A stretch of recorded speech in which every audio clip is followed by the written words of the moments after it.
And they kept me out of a lot of trouble along the way. I'm an ethics teacher. You need somebody to, I mean, the research on ethics is you need someone else to talk to or to slow you down to even see the ethical issues.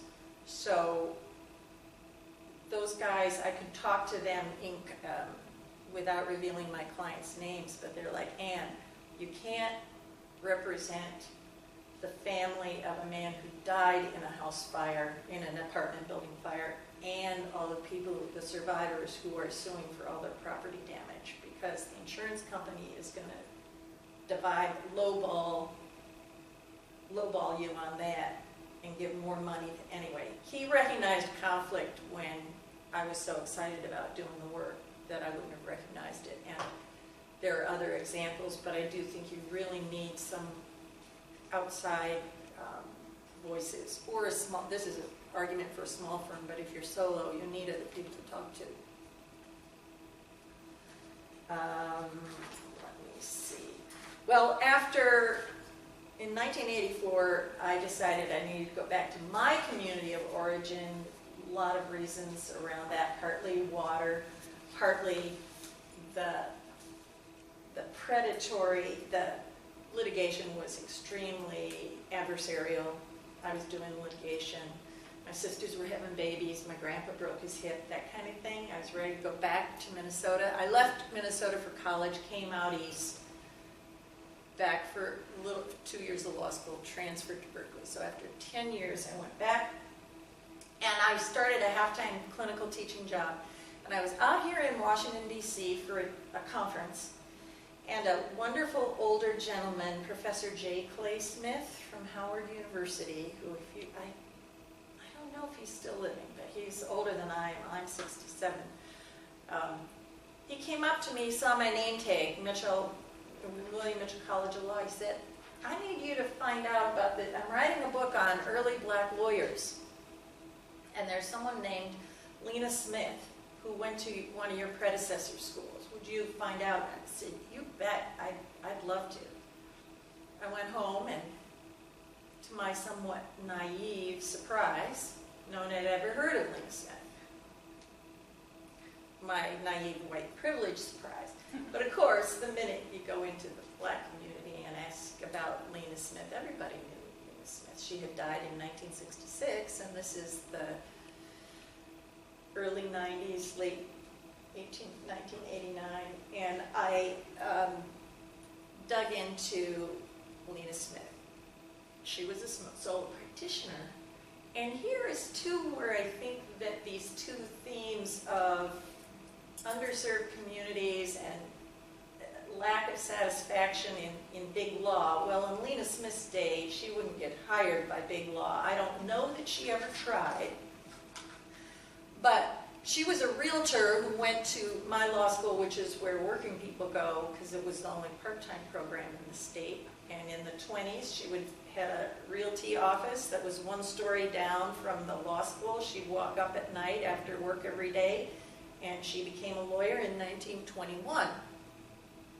Her very first case was a housing case, and she had saved it all those years.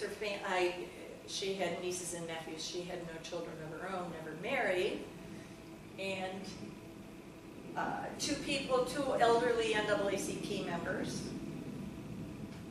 had thought they were done with the contract for deed, and the owner of the land said, oh, no, you've been my renters all these years. You don't have a contract for deed. So she sued, and she got that deed. And she had saved that lawsuit. I didn't get to look through all of her office files, which may have been a professional responsibility issue in itself, but she had saved that first case, so I think it must have meant a lot to her. I think that as a realtor, she saw how redlining, our northern strategies for segregation were a little bit different.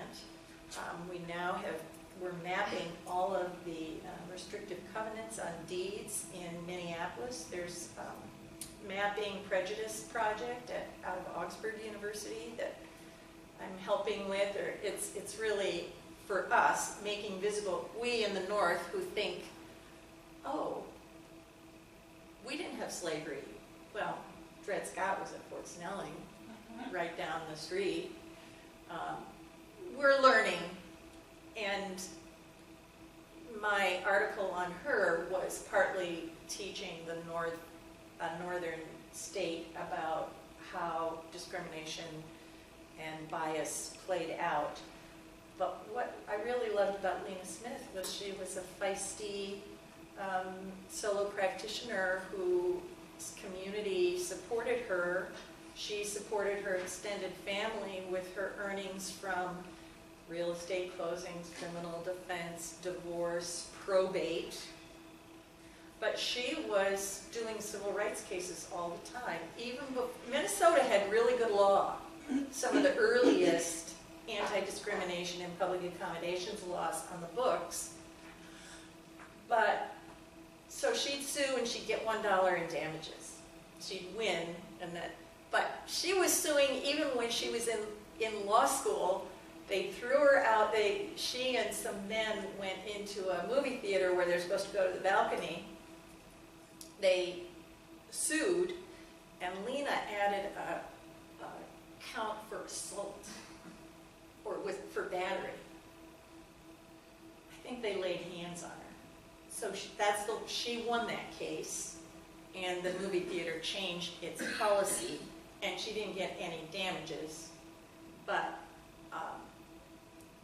she was using the system as and this is a story that is told through the network of early civil rights lawyers, especially African American ones, who were pioneering all kinds of strategies. So and it was newspapers. We didn't have blogs back then, but newspapers are incredible sources, and how we're going to learn the stories in the future. I mean, I hope you all write about your experiences, and the story with the blogs that Tamina told us, I hope they're archived somewhere because someone in the future is going to want to learn all of these things. So she was my lesson from the past on being a strong woman who was very fearless and very radical, even though she was a revered, respected member of the community who always dressed in suits and was very formal. And two quick strategies. Her narratives were different than the white lawyers at the time, because sometimes you'd have a housing segregation, a family buy a house in a white neighborhood, formerly white neighborhood that had been redlined, and they'd get a white lawyer from the American Legion, because of course he was a World War I veteran, and he'd counsel the family, they're just saying you did this so that you'd make money, so that they'd have to buy you out and you'd make a couple $1,000s when they buy the house back from you at a profit.